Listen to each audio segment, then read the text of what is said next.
Usado. Será que não desliga e liga? Vou fechar. Aqui, que estranho.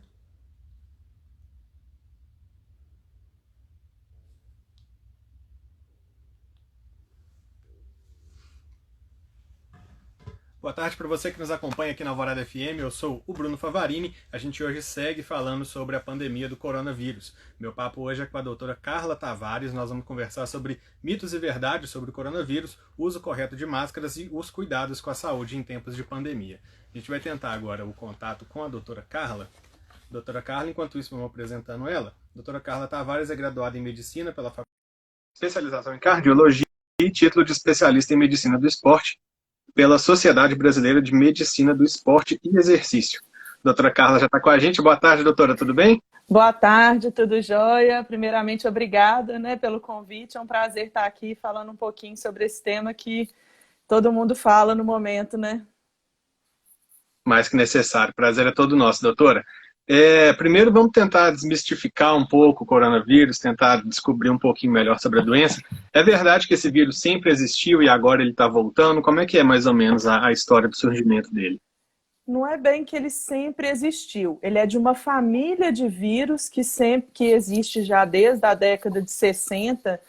Em meados de 1960 foi descoberta a família do coronavírus. E dessa família tem vários vírus que já vieram causando infecção aí ao longo desse tempo. Em 2002, 2003, teve a SARS, que era o SARS-CoV, que era um dos vírus dessa família. Em 2012, o MERS-CoV, que causou a MERS, né, que foi uma outra epidemia que aconteceu aí há um tempo atrás. E agora vem o SARS-CoV-2, que é o mais novo membro dessa família, que a gente conheceu recentemente aí em dezembro de 2019 agora, foi quando foi identificado esse vírus, e ele que causa a Covid-19, né, que é essa doença que a gente tá, essa pandemia que a gente está vivendo aí agora. Certo. E quanto tempo demora para aparecerem os sintomas depois que a gente tem contato com o vírus? Então, o período de incubação, que é esse tempo que demora desde o contato com o vírus até o sintoma aparecer, ele varia aí, em média de 2 a 5 dias, mas existem pessoas que podem, né, demorar até 14 dias para poder desenvolver a doença, para os sintomas começarem a aparecer. Então, esse período do contato até 14 dias é um período que a gente tem que ficar alerta para o aparecimento dos sintomas. Certo. Vou só corrigir, doutora Carla Vieira, né? Eu falei Carla Tavares, doutora Carla Vieira, e a gente vai pedindo para o pessoal que está entrando na sala apertar no coraçãozinho aí do lado, para a gente ficar vendo o coraçãozinho subindo durante a nossa live. Também aperta na setinha, no aviãozinho aí do seu lado também, para convidar seus amigos, convidar as pessoas que podem se interessar nessa live com a doutora Carla. Doutora, existe uma tendência ou alguma chance desse vírus voltar mais forte, voltar de uma forma modificada daqui a alguns anos, depois dessa pandemia? Então, os vírus, eles têm a capacidade de sofrer mutações e gerarem novas cepas. Isso aí é uma coisa natural, isso é uma coisa que acontece e que vai gerar novas doenças. O que a gente não sabe é se essas novas cepas, essas novas mutações, elas vão trazer doenças mais graves ou menos graves, mas que podem existir novas cepas, isso com certeza. Assim como a influenza, né? Tanto que a vacina da influenza, todo ano, ela tem que ser modificada, você tem que tomar uma vacina nova, porque as cepas são novas. Os vírus do ano passado sofreram mutações e já são novos vírus aí. Uhum. E é verdade que o vírus ele não sobrevive nas regiões mais quentes ou isso é um mito? Então, são poucos estudos que a gente tem conclusivos em relação à temperatura, né, o clima e o vírus. O que a gente sabe em relação ao tempo quente é que o vírus ele pode, na superfície, em contato com o sol, ter um tempo menor de vida aí, né, nessas superfícies. Em relação simplesmente ao clima, a gente tem pouca informação. E Uhum. acreditava-se no início que realmente a capacidade de transmissão do vírus ele pudesse reduzir com o clima quente. Mas não é isso que a gente tem observado, né? Em países tropicais como o Brasil, que tem um clima tropical, um clima quente, a gente esperava que a transmissibilidade do vírus fosse menor, ele fosse menos forte e menos virulento. Mas isso não aconteceu, né? O vírus está aí, está disseminando, então isso é uma teoria que não foi comprovada. Uhum. Então agora, por exemplo, com a chegada do tempo mais frio, existe uma tendência de aumento de casos de notificação ou um aumento de casos de pessoas com gripe achando que estão com coronavírus? Existe essa tendência? Com certeza. E aí os motivos são mais de um. Por quê? O inverno, por si só, já é uma época em que a gente se preocupa mais com as doenças respiratórias. Né? No inverno, o nosso sistema respiratório, em contato, as nossas vias aéreas, em contato com o ar muito frio, ele diminui a capacidade de defesa dele, a imunidade local ali é menor e a gente tem menos capacidade de reagir a esses vírus que estão aí. Então, o primeiro ponto é esse, que então com o inverno a gente tende a ter essa situação. Junto a isso, há outros vírus que também vão se aproveitar dessa situação do nosso organismo para poder aparecerem e causar infecção, como o vírus da influenza. Então, nesse momento, vão aparecer mais quadros gripais, com certeza, como acontece em todo ano, alguns pelo SARS-CoV, né? Alguns vão ser Covid realmente, e outros vão ser outras doenças gripais causadas pela influenza, H1N1. E aí a gente vai ter, com certeza, mais notificação de casos suspeitos e vamos ver aí como vai ser a nossa curva de casos confirmados também, que a gente espera que possa aumentar, sim. Certo. Agora, doutor, existem algumas substâncias que têm apresentado alguns resultados interessantes no tratamento. Agora, de tarde, até inclusive a OMS suspendeu o tratamento da cloroquina, mas existem ainda outras substâncias sendo testadas. Como é que é isso? Como é que as pessoas podem saber se elas podem tomar algum tipo de medicamento ou não? Quais que são os fatores de risco? O que a pessoa tem que ficar atenta? Tá. Em relação aos medicamentos, como é uma doença nova e que tem uma letalidade aí que varia de 3,3% na população em geral e pode chegar até 14% nas populações de risco, como a gente tem essa letalidade dele e a transmissibilidade desse vírus é muito grande, cada pessoa pode infectar até 3 pessoas, então o crescimento do número de casos é exponencial, então pode crescer demais. A busca por um medicamento, ela começou a ser, e diante da pandemia, começou a ser uma busca incessante. Todos os países aí, colocando seus esforços em cima de achar um medicamento. Hoje, a gente tem em torno aí de 1.600 estudos em andamento para buscar uma provável droga que tenha efeito no combate mesmo ao vírus, que seja capaz de destruir o vírus ou de tratar a doença de forma direta. Por enquanto, nenhum desses estudos conseguiu detectar uma droga, uma medicação com eficácia comprovada. Então, nenhuma dessas drogas que têm sido faladas aí, nenhuma delas tem eficácia comprovada. E quando que a gente fala que tem uma eficácia comprovada ou não? Para a gente ter certeza disso, a gente precisa ter estudo científico. E os estudos científicos que a gente considera para definição de uma droga que seja realmente eficaz ou não, são estudos que a gente chama de randomizados, que são aqueles que vão escolher aleatoriamente pacientes para usar ou não aquele tratamento, estudos que duplo cego, então que nem a pessoa que está dando o medicamento, nem a que está recebendo o medicamento vão saber que ele está usando, e que tenha um grupo controle, um grupo que usa o medicamento e um grupo que não usa. Só assim a gente vai conseguir realmente saber se aquele medicamento teve um efeito ou não. Como a doença é nova, então a gente tem cada vez mais feito esses estudos, igual eu falei, hoje já tem quase 1.600 estudos só em cima de fármacos, mas a gente ainda não conseguiu chegar num resultado com esse tipo de estudo que nos dê a comprovação e que a gente fique com certeza de usar. Então, como você falou assim, o que nós vamos fazer então? O que você vai usar de medicamento?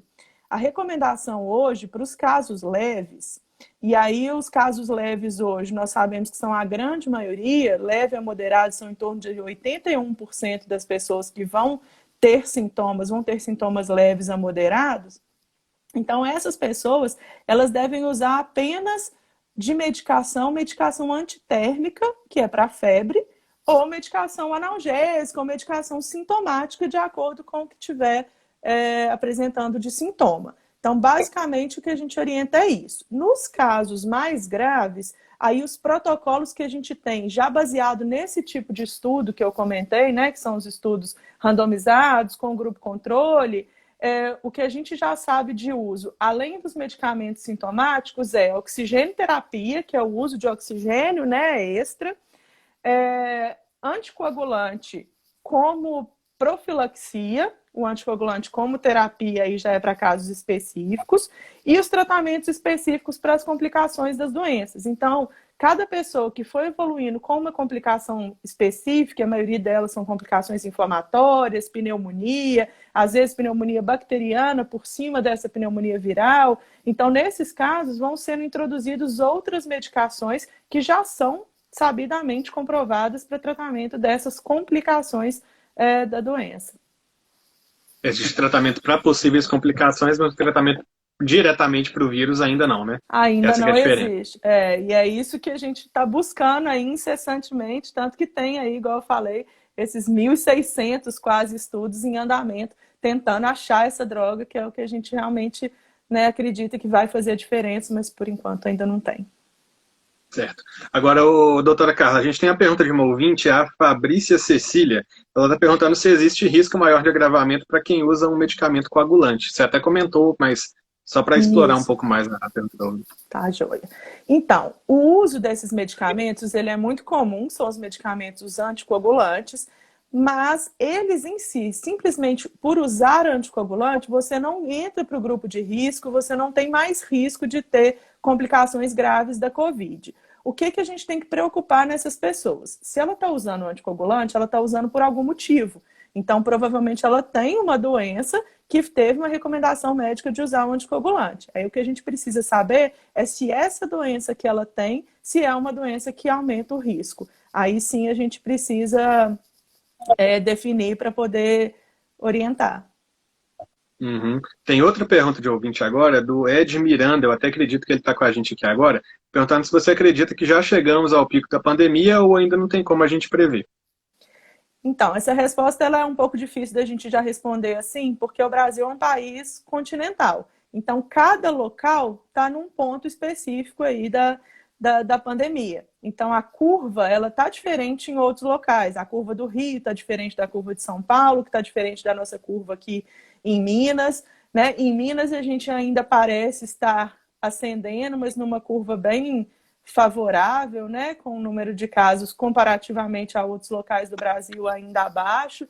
Então, é difícil da gente responder se nós já chegamos no pico dela ou não, apesar de terem vários estudos em andamento aí tentando entender e ter certeza se a gente está nesse pico ou não. Hoje, em Belo Horizonte, a gente tem, pelo boletim epidemiológico de hoje, da Secretaria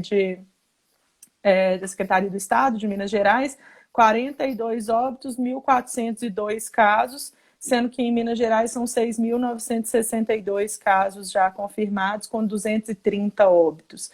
Então, assim, a gente em Belo Horizonte, a gente tem ido muito bem e eu acredito que a gente tem chances de passar bem por essa curva aí epidemiológica.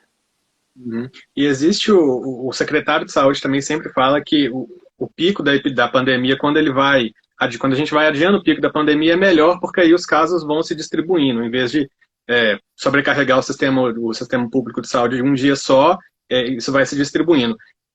É isso mesmo? O pico, quanto mais adiar o pico da pandemia, melhor é para o tratamento das pessoas? Sem dúvida. E eu acho que o adiamento do pico ele tem vários motivos para serem tão bons, assim, porque o primeiro deles é esse: quanto mais adia, menos caso de cada vez, né? A curva vai ficando achatada, o pico ele não vai vir de uma vez só. Não é só que ele está indo para frente, ele está indo mais devagar.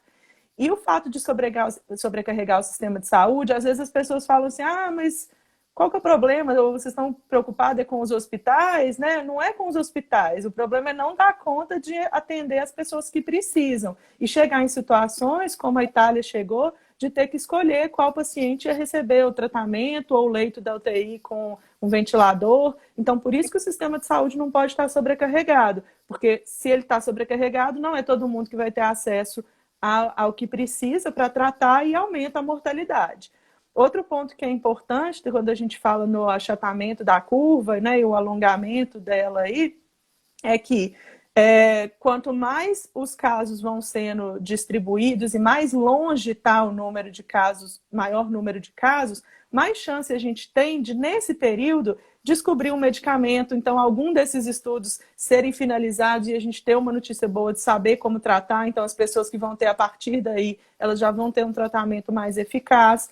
Outra questão é a questão da vacina, que pode ser que, né, em algum momento aí ela apareça. Então, a gente fica nessa expectativa dos estudos irem evoluindo também ao longo do atrasar da curva para a gente conseguir ter melhores resultados. Certo. Agora, doutora, a gente já falou que ainda não existe uma vacina, ainda não existe um tratamento que ataque diretamente o vírus. Existem algumas projeções da OMS que já disse que vai demorar 1 ano e meio. Na semana passada já surgiu uma vacina que foi promissora e falaram que em 6 meses pode ser que aconteça alguma coisa, alguma solução. Você acredita que a gente possa ter, a médio e curto prazo, alguma resposta para esse tratamento? Então, em relação à vacina, vacina é uma coisa complexa, não é uma coisa tão simples assim. E eu acho que falar em prazo, falar 6 meses, falar 1 ano, acaba que tudo é especulação. A gente não tem como dar essa resposta ainda, não tem como falar a data que vai sair. O que a gente sabe é que, assim como com os medicamentos, o mundo inteiro está se debruçando em cima de estudos e tentando conseguir uma vacina, porque isso vai beneficiar não é um país, é o mundo inteiro, né? É a pandemia que está aí pelo mundo inteiro. Então, o que a gente consegue pensar em relação à vacina? O que a gente já sabe em relação à vacina? Que os estudos vêm caminhando, que já tem alguns estudos em fases clínicas mais avançadas, onde estão sendo testadas vacinas em humanos. Essa previsão aí de 6 meses, né, até metade do ano que vem já ter vacina, é uma previsão bem otimista, né, que eu espero que seja real e que a gente consiga mesmo, mas não dá para poder extrapolar e falar que isso aí é uma verdade. Porque o que acontece? Por mais que já esteja nessa fase, se tem algum problema nessa fase, volta tudo lá atrás. Então, a gente perde todo o trabalho em relação àquela vacina que estava sendo construída ali. E aí tem que esperar outros estudos e outras fases de outras vacinas, de outras tentativas. Uhum. Agora, doutora, a gente já segue toda uma cartilha de higienização, né? Álcool gel quando sai, álcool gel quando entra, higienização da roupa, higienização geral. Mas é sempre bom a gente lembrar quais que são as formas mais eficazes para a gente se prevenir, para a gente manter essa higienização. Sem dúvida. Primeiro que a higienização das mãos é uma das formas mais eficazes. Eu acho que tudo que a gente faz, eu penso que a gente tem que entender por que a gente está fazendo. Senão a gente fica robozinho ali fazendo aquele negócio e acaba que nem considera aquilo ali importante. Está fazendo o que tem que fazer, alguém mandou. Então, eu acho que a gente tem que entender por que a gente faz. Né? A forma mais comum da transmissão do vírus é através do perdigoto, né? Ou que sai pela fala, pela tosse, pelo espirro. Né? Então, são essas pequenas gotículas que vão alcançar outras pessoas, né? Ou algum objeto em que você vai tocar depois. Então, por isso a higienização das mãos é muito importante. Mas não adianta só lavar a mão, porque a gente não consegue lavar a mão 100% do tempo do dia. Você vai lavar a mão, vai pegar em alguma coisa. Você vai ter que lavar a mão toda vez que você encostar em qualquer lugar ou que você tiver contato próximo com alguém. Então, isso é claro, o máximo que você conseguir lavar as mãos, melhor. Mas tem outros cuidados. Então, não levar a mão nos olhos, na boca e no nariz, que são a porta de entrada mesmo para o vírus. Então, não levar a mão nesses locais. Outra coisa, o uso da máscara. Então, utilizar a máscara para proteger tanto você como uma barreira, quanto os outros, para evitar que os perdigotos que você está emitindo cheguem aos outros, né? Outra coisa que é uma medida de prevenção que é das mais eficazes, que é o distanciamento social. E aí, quando eu falo desse distanciamento, não é simplesmente ficar em casa isolado. É todas as vezes que você tem contato com outra pessoa, você ficar a uma distância específica dela. Então, você dá pelo menos 1,5 metro ali daquela pessoa, não ficar próxima a ela, para que esse perdigoto, se né, for lançado, ele não alcance você e nem o seu alcance essa pessoa. E isso entra muito também na forma como que a gente é culturalmente, né? Então, assim, é um país como, né, o Brasil, que tem uma população grande, que tem grandes cidades, igual Belo Horizonte, Rio, São Paulo, com uma densidade populacional alta, e a gente tem hábitos muito calorosos, né? Então, a gente tem muito hábito de cumprimentar, encostando a mão, abraçando, dando beijinho. Então, isso aí são hábitos culturais nossos que acabam aumentando a chance de transmissão. Então, acho que a gente tem que ter uma mudança de hábito também. Então, mudar em Uhum. relação à forma com que a gente toca o outro, a gente encosta no outro. Então, tomar esses cuidados. O distanciamento, a máscara, a higienização das mãos, né? Tudo isso é fundamental e todas são medidas que têm que ser tomadas em conjunto. Não adianta, eu já estou de máscara, eu não preciso fazer mais nada. Ou eu já lavei minha mão, então eu tô tranquilo. Não é, tudo tem que ser tudo junto, senão não funciona. Certo.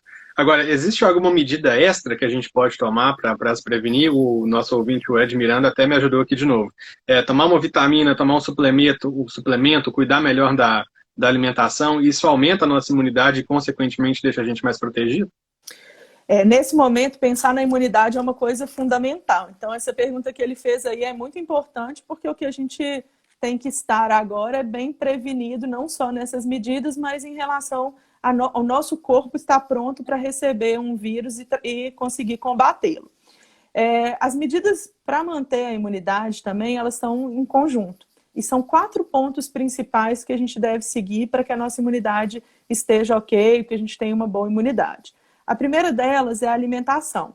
Então, tentar sempre alimentar de forma saudável. E aí, de forma saudável, mantendo uma alimentação rica em alimentos como frutas, verduras, né? Uma alimentação balanceada, que tem um pouco de tudo, carboidrato, proteína, né? Que a gente tente escolher melhor os alimentos. Então, na hora de escolher os alimentos, escolher mais alimentos ricos em vitamina A, por exemplo, que pode ajudar na imunidade, que é cenoura, mamão, em vitamina por exemplo, que também, né, a gente pode ter uma melhora da imunidade com o aumento dos níveis de vitamina E, e aí o abacate, as castanhas nos ajudam aí também. A vitamina D, que também é importante para a imunidade, e aí em relação à vitamina D, são os peixes, principalmente os peixes mais oleosos, tipo o salmão, esse tipo de alimento, e outros alimentos, gengibre, cebola, alho, são alimentos muito bons para ajudar na nossa imunidade. Então, esse conjunto de ações em relação à alimentação, ele é fundamental. Quando a gente está falando de vitamina especificamente, a suplementação vitamínica, ela só deve ser feita com recomendação, seja do nutricionista ou seja do médico, porque existem vitaminas que elas também podem fazer mal. Então, a gente tem muito essa na cabeça, assim, a vitamina é só uma coisa boa, mas algumas vitaminas, elas podem trazer também, podem gerar toxicidade. Então, as vitaminas, como vitamina D, por exemplo, que tem sido muito falado por causa da imunidade, ela em doses altas, ela também pode trazer problemas, ela pode gerar toxicidade. Então, para usar essa suplementação, o ideal é que antes tenha uma recomendação do médico, de preferência com a dosagem dessas vitaminas, para ver se você tem deficiência delas ou não, ou se o que você está conseguindo comer é suficiente. Em geral, esses micronutrientes que a gente fala, os vitaminas, os minerais, a gente consegue obtê-los só com alimentação. Não é necessário suplementação na maioria das vezes. Para finalizar em relação à imunidade, a alimentação é um ponto, mas a gente tem os outros 3, né? Eu falei que eram 4 lá, tem mais 3 fundamentais. Um deles é o sono. Então, a qualidade do sono, o tempo de sono, isso faz com que o nosso organismo se recupere, se prepare para um dia seguinte para dar conta aí de manter uma boa imunidade. Além do sono, nós temos também a hidratação. A hidratação, ela é fundamental, inclusive para os pacientes que estão com sintoma, né? Então, tanto para prevenir quanto para tratar, a hidratação é fundamental.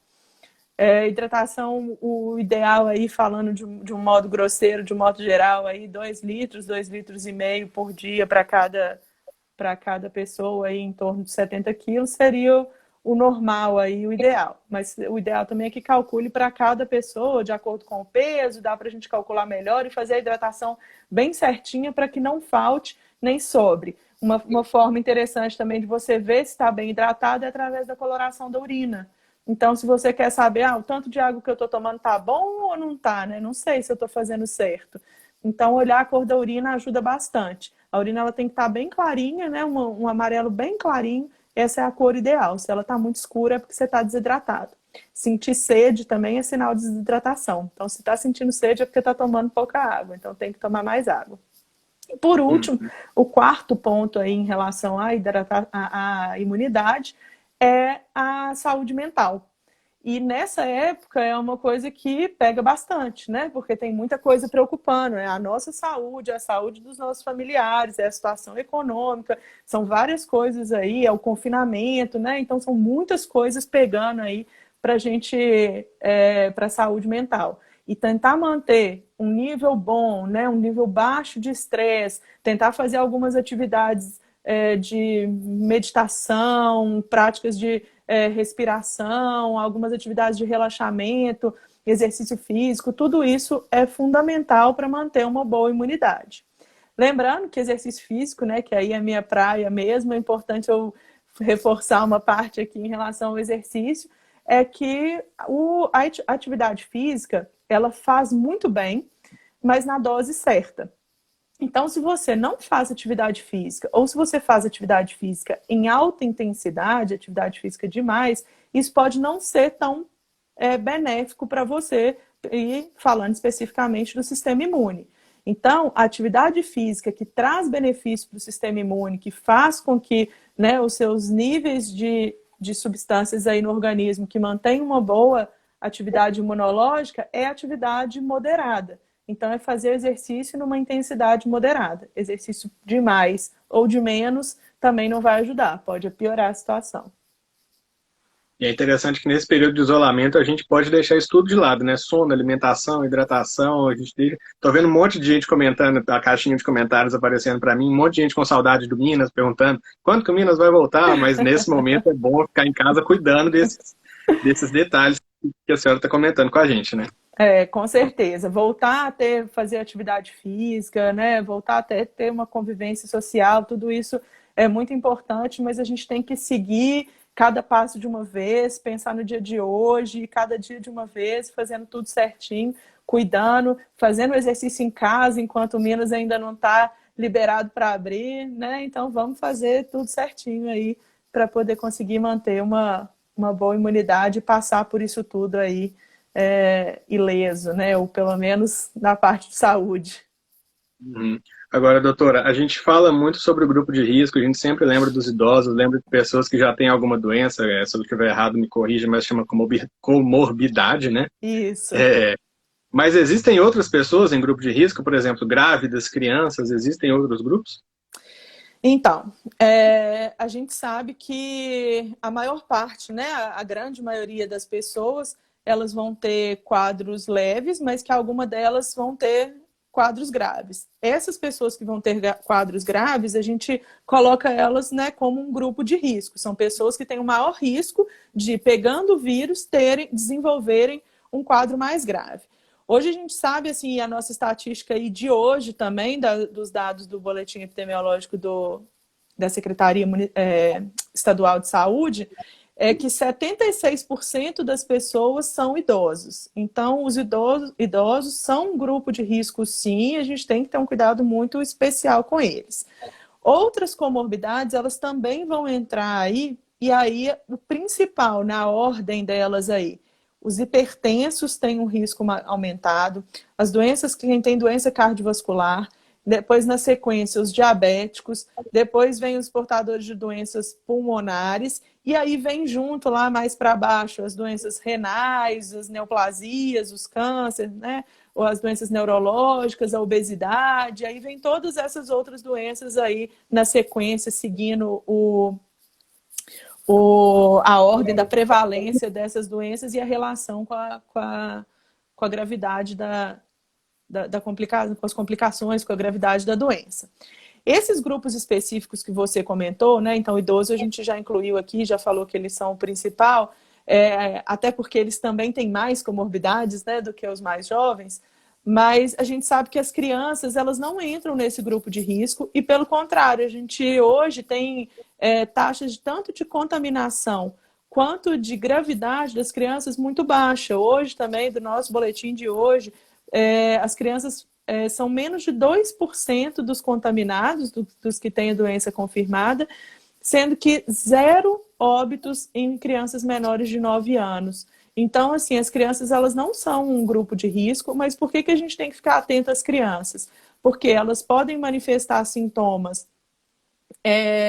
mais leves ou não terem sintoma e estarem transmitindo. Então, essa que é a preocupação maior em relação às crianças. Não é nem tanto com elas e com a gravidade da doença, é delas transmitirem estando tranquilas. E a outro grupo que você me falou, que são das grávidas. As grávidas é uma pergunta bem interessante falar sobre elas, porque, em geral, grávida é grupo de risco para várias coisas, mas no caso da Covid não tem confirmação de que a gestante ou a lactente, que é depois quando está amamentando, tenha maior risco de gravidade com a doença. O que a gente tem que pensar em especial com elas, e aí a gente trata elas diferente quando tem sintoma? É porque a influenza, o H1N1, tem maior risco de complicação com a gestante. Então, assim que a gestante manifesta os sintomas gripais, ela deve comunicar ao médico para que seja implementado o tratamento, se o médico julgar necessário, usando a medicação específica para o tratamento da influenza. Então, para as grávidas, esse é um cuidado especial que a gente toma. Então, isso aí é importante que as grávidas fiquem atentas a isso. Não porque elas vão ter mais risco de gravidade com a Covid, mas por causa da influenza mesmo, que agora está chegando a época aí, o inverno. E é interessante porque a gente vê período de isolamento, a gente de repente vê uma mulher grávida na rua, por exemplo, e pensa, putz, a gente está no isolamento, uma mulher grávida está na rua. Mas aí já não é um risco tão grande como outros grupos, né? É diferente a gravidade. Sim, com Agora, certeza. doutora, esses grupos de risco que a gente mencionou, principalmente os idosos e pessoas com alguma outra doença, eles têm algum cuidado extra, alguma higienização extra que eles podem adotar para se prevenir? Os cuidados básicos são os mesmos para todos, né? Então, são aqueles que a gente já conversou aí: higienização frequente das mãos, evitar tocar olhos, nariz e boca, o distanciamento social, o uso das máscaras, etiqueta respiratória, tudo isso mantém, tudo é igual. Para o idoso, especificamente, a gente tem alguns cuidados especiais, porque o idoso, em geral, ele tem comorbidades, né? Quanto mais velho a gente fica, mais chance de aparecer alguma doença. E aí, nesse caso, é importante que o monitoramento do idoso ele seja mais de perto para confirmar, né, assim, para a gente ter certeza e garantir que essas doenças dele estejam controladas. Porque além do fato dessas comorbidades serem fator de risco, elas estarem descompensadas é um fator de risco ainda mais grave. Então, ele estar bem compensado é uma coisa que é muito importante. Então, o idoso tem, né, quem tem essas comorbidades, ou o idoso, eles têm que estar bem compensados. Eles não devem suspender tratamento ou parar a medicação por causa da pandemia. Então, muita gente tem essa dúvida: eu estou preocupado porque, né, igual teve já um ouvinte aí, né, que mandou em relação aos anticoagulantes: eu não sei se esse medicamento que eu estou tomando vai me trazer mais risco. Então, não tem que suspender nenhum tratamento. O que tiver, assim, por enquanto nem tem, né, nenhuma recomendação específica a medicamentos que devem obrigatoriamente ser suspensos para a população em geral que tome, mas tem que fazer contato com o médico se tiver alguma dúvida. Não pare de usar seus medicamentos, porque isso vai te deixar mais frágil, com mais risco de contrair a doença ou de ter complicação em relação à doença. Então, é basicamente essa questão em relação aos idosos, às comorbidades. E aos idosos tem mais uma questão que eu acho que é importante chamar a atenção. A gente tem falado muito dos sintomas, né, da gripe, todo mundo já deve ter escutado aí quais são os sintomas principais, quais são os sintomas que têm maior risco e que devem, né, orientar para um hospital, mas tem alguns sintomas que o idoso pode ter que não estão nessa lista, porque o organismo do idoso ele tem um comportamento diferente. Então, ele pode apresentar, por exemplo, confusão mental, ficar agitado, ter dificuldade de deambulação, a marcha ali, a caminhada ficar estranha. E isso aí pode ser sinal da Covid, mesmo se ele tiver sem febre. Então, para o idoso, a gente tem que ter um cuidado especial, tem que monitorar melhor, tem que ficar de olho em outros sintomas e sempre comunicar ao médico que já acompanha, de preferência, né? Ou fazer contato com as formas que hoje a gente já tem aí, inclusive pelo SUS, né? Fazer contato para telemedicina, para monitoramento, para que garanta que aqueles sintomas que ele tem não sejam, né, de Covid, que trate aqueles sintomas, ou que já faça o diagnóstico. E uma coisa importante, que aí entra para todos esses que têm outras doenças, ou até pessoas saudáveis que apresentaram um sintoma agora, é que não deixem de procurar o atendimento quando apresenta algum sintoma. Então, a gente tem visto também as pessoas com muito medo do hospital. Então, eu não quero ir no hospital, né? Se eu for no hospital, eu tenho muito mais chance de pegar a Covid. Então, as pessoas deixam passar sintomas graves e acabam protelando o tratamento e gerando, né, casos mais graves. Então, uma pessoa que tem uma dor abdominal, pode ser um jovem mesmo, sentir uma dor abdominal importante, né, mas falar, não vou no hospital, estou com medo, não quero ir lá, não vou no hospital. E às vezes aquilo ali é uma apendicite, que quando ele chegar no hospital dias depois já vai estar supurado, já vai estar muito mais grave, e aí as complicações são muito mais sérias. Então, sintomas de infarto, de AVC, dor abdominal aguda, tem alguns sintomas que não podem esperar, independentemente da Covid. Porque hoje a gente fica só falando de sintoma respiratório, mas tem sintomas também que eles não podem esperar. Uhum. Agora, doutora, tem outro ouvinte mandando pergunta aqui. A gente está vendo as pessoas perguntando, tá cheio de gente doida para o Minas voltar logo, perguntando quando que o Minas volta de novo.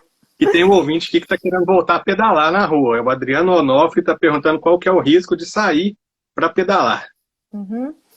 A prática de atividade física ao ar livre, ela é muito saudável, né? A gente se sente muito bem de fazer exercício ao ar livre e tudo mais, e ela sempre é recomendada. Nesse momento, o momento que a gente está na nossa cidade, aqui em Belo Horizonte especificamente, a recomendação é que saia só para atividades essenciais, que você evite de sair, né, para coisas que não sejam essenciais. Em relação à segurança da atividade física na rua, pedalar na rua, é uma atividade que, se você conseguir fazer num local bem tranquilo, bem sossegado, sem outras pessoas, o risco vai ser muito pequeno. A gente tem até um estudo que deu uma mexida aí com todo mundo da área do esporte, que mostrou que quando você está fazendo atividade física e tem alguém na mesma linha que você, então tem alguém andando logo à frente, correndo logo à frente, ou na bicicleta logo à frente, que o vírus ali poderia vir para trás se essa pessoa da frente está contaminada e ela tosse, espirra, né, ou emite perdigoto ali de alguma forma. E esse estudo chamou muita atenção porque, assim, para quem está caminhando, a distância aí seria em torno de 4 metros para chegar. É diferente do que quando a gente está parado. Quando a gente está parado, a distância aí, dependendo do estudo, fala 1 metro e meio ou 2 metros. Para quem está caminhando, esse estudo fala já de 4 metros. Para quem está correndo, 10 metros. E para quem está andando de bicicleta, pode chegar até 30 metros. É muita coisa. Então, isso aí é um estudo único, não é nada que para a gente, né, mudar totalmente nossa cabeça e ficar paranoico em ir para a rua fazer exercício, porque o exercício ele faz muito bem. Mas a gente tem que tomar os cuidados. Então, assim, vai andar de bicicleta, tenta ir para um lugar realmente vazio, não vai em grupo, não vai em dupla, vai sozinho, vai de máscara, vai de capacete, faz tudo direitinho. Toma os outros cuidados todos de higienização, essa parte. Então, quem está numa área rural, numa fazenda, isso aí, vai fazer exercício mesmo, pode andar de bicicleta tranquilo, não tem problema. O que a gente preocupa aqui na cidade é que se eu falo assim, não, andar de bicicleta na rua é ótimo, amanhã vai ter 200 mil pessoas na rua andando de bicicleta e aí a coisa descamba. Então, é tudo uma questão de bom senso. Acho que a gente tem que ter bom senso e pensar no outro sempre que a gente for fazer alguma coisa na rua. Uhum. Agora, doutora, hoje a gente viu a reabertura do comércio, né? A gente tem uma tendência de, a partir de agora, ter mais pessoas na rua mesmo que seja em etapas, a gente vai ter mais gente na rua, porque o comércio está começando a reabrir, e a gente vê pessoas com diferentes tipos de máscara. A gente vê umas pessoas com uma máscara mais fina, uma máscara de pano, uma máscara feita em casa, de repente. Existe um tipo melhor, mais recomendado de máscara? E existe alguma coisa, existe aquela máscara cirúrgica, por exemplo, a gente tem que se preocupar com isso ou não? Os três tipos básicos, assim, né? Claro que tem mais, mas os básicos aí que a gente tem falado muito sobre eles são as peças semifaciais filtrantes, que é aquela N95, que todo mundo já deve ter ouvido falar aí, que é uma máscara que realmente ela tem um filtro, tem uma capacidade de filtrar aí 95% das micropartículas que possam chegar ali até você. Então, ela é uma máscara realmente mais capaz de filtrar, mas ela deve ser reservada para os profissionais de saúde, para o uso com os pacientes que têm suspeita. Porque essas pessoas são as pessoas que vão estar mais expostas. Então, não é querendo beneficiar ninguém, mas é aquele que tem mais risco, ele tem que ter uma proteção maior. Então, quem está lá próximo do paciente, examinando o paciente que tem a doença, fazendo procedimentos no paciente que tem a doença, fazendo, né, uma intubação, fazendo alguma coisa, algum procedimento na via aérea desse paciente, ele tem que estar melhor protegido. E se todo mundo resolve comprar a N95, não vai sobrar máscara para essas pessoas. Então, a N95 e as máscaras cirúrgicas, a gente deve deixar reservado para os serviços de saúde, para os profissionais de saúde, para os cuidadores de idosos, para os cuidadores de pacientes que estão em casa, domiciliar, né? Então, a gente pensar nessa população e garantir que eles fiquem protegidos. As máscaras de tecido, elas são recomendadas pela OMS e pelo Ministério da Saúde como uma medida de proteção para toda a população, né? Hoje aqui em Belo Horizonte já é obrigatório o uso dela, e ela deve ser utilizada da forma correta. Então, assim, realmente, igual você falou, eu já vi aí gente com máscara super fininha, assim, máscara que você dá para ver que não está protegendo nada. Então, assim que foi dada essa recomendação de que a população geral deveria usar máscara de tecido, o Ministério da Saúde fez um tutorial do que é importante e o que não é na hora de produzir a máscara. Então, todo mundo que for comprar uma máscara ou que for fazer sua própria máscara em casa, tem que obedecer esses critérios, porque é o mínimo de segurança que a gente vai ter como barreira. Então, a máscara de tecido, ela tem que ter um tecido pelo menos duplo, ela tem que ser pelo menos dupla face. Se você quiser fazer 3 camadas de tecido, ótimo, pode fazer também, mais proteção. Mas é pelo menos 2 camadas. Uma camada ela não vai te ajudar a te proteger adequadamente. E tem que tomar os cuidados específicos em relação a ela. Então, por exemplo, o uso tem que ser individual. Não adianta eu ter minha máscara e compartilhar com meu marido, com minha mãe, com ninguém. Não adianta. Então, ela é individual. Mesmo que você lave a sua máscara, ela tem que voltar para você. Ela não pode ir para outra pessoa da sua casa. As mãos, elas têm que ser higienizadas antes e depois de colocar e tirar toda vez a máscara. Então, isso também é uma coisa importante, que às vezes as pessoas ficam tocando a máscara toda hora, ou na hora de colocar, tá lá mexendo na mesa em alguma coisa, coloca a máscara ou tira a máscara, coloca a máscara e põe em cima da mesa. Então, a máscara tem que ser acondicionada no local adequado, tem que lavar a mão antes, lavar a mão depois, fazer tudo certinho nesse sentido, para que você não se contamine. E uma preocupação muito grande, e foi até, eu acho que assim, uma discussão grande antes de recomendar para a população toda usar máscara, é que a gente precisa ser treinado para usar máscara. Não é simplesmente colocar, falar que a máscara é obrigatória e pronto. A gente tem que saber como colocar a máscara, igual eu estou falando, não só lavar as mãos, mas colocar a máscara direitinho, ajustar a máscara e largá-la lá, não ficar pegando na máscara, não colocar a máscara no queixo, não colocar a máscara aqui embaixo do nariz, que eu mais vejo na rua, gente com a máscara abaixo do nariz. Isso não está protegendo nem você, nem os outros. Então tem que usar a máscara direito, máscara de pendurado na orelha, máscara na testa, falando no celular com a máscara do lado de cá.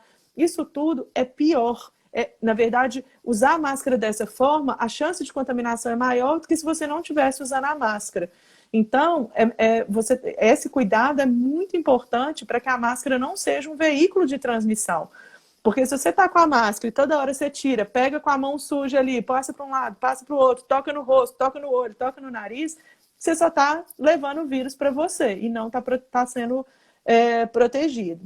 Outra coisa em relação à lavagem da máscara. Não adianta também você ter uma máscara de pano só e ficar com ela o dia inteiro e usar essa máscara o tempo inteiro. Ela precisa ser lavada, ela precisa ser trocada, ela perde a propriedade dela de proteção depois de mais ou menos 2 horas aí de uso ou depois de ficar úmida. Então, às vezes, se a pessoa né, tá num ambiente muito quente, se ela fica muito úmida, se está praticando um exercício, por exemplo, de máscara, a máscara fica úmida rapidamente, você tem que trocar essa máscara mais vezes.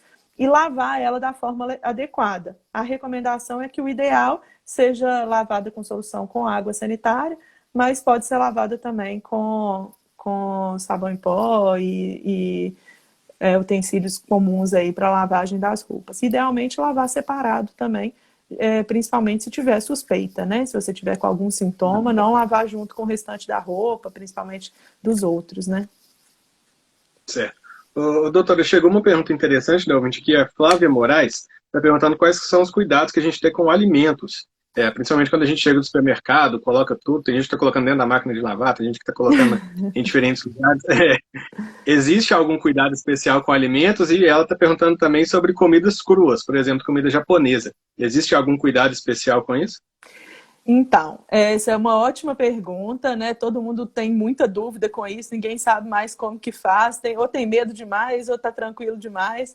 Então, assim, o delivery, ou o que você comprou no supermercado, né, no sacolão, chegou em casa, antes de ir guardar ou fazer qualquer coisa, coloque numa área que você considera ali, né, uma bancada, alguma coisa que você considera ali aquela área como uma área contaminada. Você colocou tudo ali e vai fazer a higienização disso. Tem que higienizar todas as embalagens, tem que higienizar todas, né, assim, as frutas, verduras, isso aí, lógico, já ia fazer a higienização e mantém a higienização que era recomendada antes, que é, inclusive, com esse tipo de solução à base de água sanitária para a gente fazer a higienização das frutas, das verduras, né, que é o que a gente vai comer cru aí, basicamente, e que pode estar com alguma contaminação, não só da Covid, mas de qualquer outras formas também. Mas, então, fazer essa higienização de tudo ali, limpar tudo, e limpar, inclusive, a bancada, tudo que você utilizou ali antes de comer.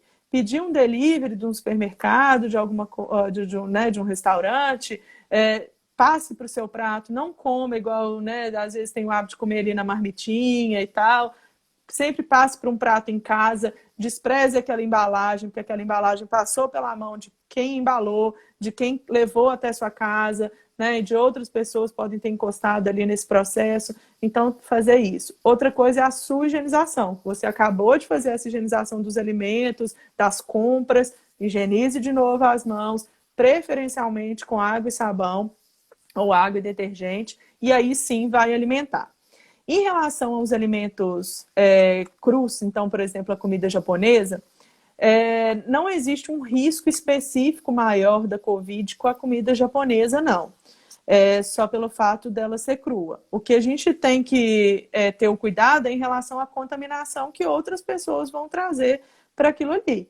Então, por exemplo, a pessoa que vai montar o seu japonês ali normalmente é a mesma pessoa que montava antes. Se ela não tinha o cuidado de higiene para montar antes, você estava correndo tanto risco quanto você está correndo agora, de ser contaminado por alguma bactéria, algum vírus, alguma coisa que, né, está ali naquela comida, porque a forma de higiene não foi adequada na hora de manusear esses alimentos. Mas se ele foi bem, né, se a pessoa que fez estava usando touca, estava usando máscara, está lá com luva direitinho, que é o recomendado geralmente em coisa. A máscara não era antes, né? A máscara agora. Mas na cozinha já era orientado, né? Ficar de touca, luva. Então, o cuidado é o mesmo. Não muda nada em relação à Covid, não. Certo. Doutora Carla, então para a gente encerrar, é sempre bom reiterar quais que são os sintomas que a gente tem que ficar esperto, né? Que a gente tem que ficar preocupado, ficar atento. E como que a gente diferencia, eu queria que a senhora explicasse como que a gente diferencia a necessidade de se permanecer isolado, de repente procurar uma consulta online e aí a gente tentar uma unidade de saúde. Beleza, ótimo. Então, em relação aos sintomas, os sintomas mais comuns que a gente tem que ficar atento, né, e pensar numa provável Covid é febre, tosse, dor de garganta, redução do olfato ou redução do paladar, quando você sente menos o cheiro das coisas ou o paladar diminui, diarreia, são vários os sintomas e cada vez mais essa lista aumenta, porque a gente está conhecendo mais a doença e está vendo a gama de sintomas que ela pode trazer. Mas quando que você vai realmente preocupar com o sintoma? Porque até essa fase, enquanto você está com esses sintomas e eles são leves, que 81% das pessoas vão ter só dessa forma, você vai hidratar, manter um bom sono, recuperar, descansar, fazer repouso, hidratação, alimentação, porque o seu corpo vai dar conta do recado, sua imunidade vai dar conta daquele vírus ali. Mas, se você começa a ter uma febre persistente, que é uma febre que não melhora quando você toma um antitérmico, né, um analgésico, um antitérmico, ou se essa febre está muito alta, e aí você toma o analgésico, ela diminui um pouco, mas ela não melhora. Se você começar a ter sintomas como falta de ar, que é uma dificuldade de respirar, de entrar o ar, ou se a respiração fica muito rápida, muito, a gente chama de taquipneia, que é uma respiração, muitas respirações por minuto, né? Muito rápida a respiração. Mesma coisa, um batimento muito acelerado. Ou se você fica muito prostrado, é um cansaço muito além do normal, é aquela sensação de que não consegue nem acordar, nem levantar da cama. Essa prostração também pode ser um sinal de gravidade. Então, o principal é a febre persistente e a falta de ar, que são os dois primeiros sinais de alerta, os dois que são mais comuns. Mas a respiração acelerada, o pulso acelerado, a prostração, a presença também de dedos, nariz, boca roxos, que é o que a gente chama de cianose, que é começar a ficar mais roxa, essas extremidades, isso também é um sinal de gravidade, um sinal de alerta. E nesses casos, não deve ficar em casa. Nesses casos, tem que procurar um pronto atendimento, tem que ir a um pronto-socorro para ser atendido, fazer uma avaliação médica, na maioria das vezes fazer exames e dar sequência aí ao tratamento. Porque aí, quanto mais precoce tratar, mais chances de não se complicar. Certo, doutora Carla, muito obrigado pela participação, obrigado por conversar com a gente, muito bacana, muito esclarecedor esse papo nosso. Ai, que bom, espero ter contribuído aí, foi um prazer, bacana demais, muito obrigada pelo convite mais uma vez. Prazer foi nosso. Para você que nos acompanha também, obrigado, até a próxima.